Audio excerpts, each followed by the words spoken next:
duhet me u bo president që non-stop mu shkel kushtetuta edhe ne me imbyllë syt.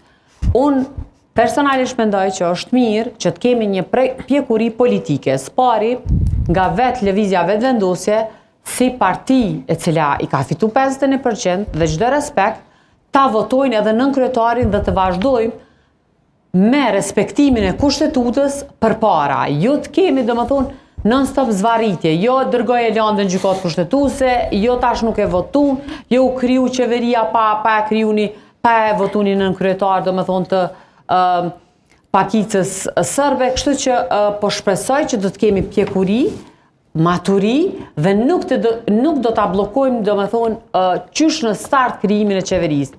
E pastaj mendoj që nëse vim deri te pika e zgjedhjes së presidentës, është shumë mirë arben në qoftë se gjendet një person i cili është unifikues edhe konsensual prej gjitha partive politike.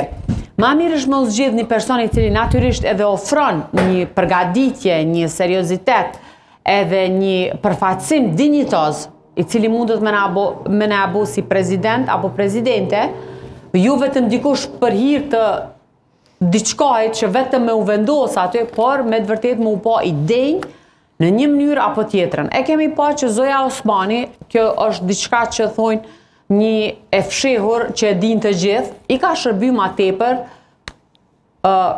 vetëvendosjes e cila ka qenë pushtet. Ajo është zgjedhë edhe përmes Zoti Kurti, edhe natyrisht dhe ja ka pas edhe pak, kisha me thonë kushtimisht edhe si bërgj që vendimet me i marë kryesisht në favor se çka i ka konvenu partisë në pushtet. Por do të shohim si kanë me u zhvillu. Unë po them, me sot, deri sot e kemi pas një breng, tash prej sotit i kemi 2 brenga.